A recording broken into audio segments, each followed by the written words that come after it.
Ценности, мне кажется, у нас общие. Это традиционные ценности, это любовь к своей стране, это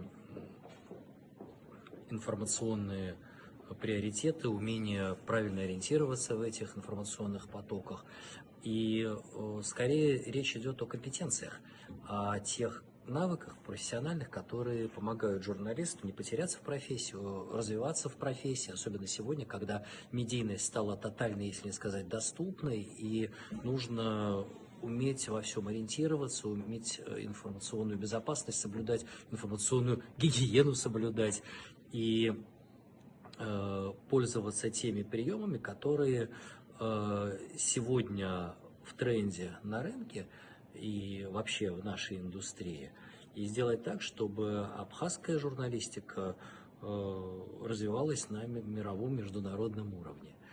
Я под большим впечатлением от абхазских коллег, очень мотивированные, пассионарные, какие-то свои, как будто 100 лет знал.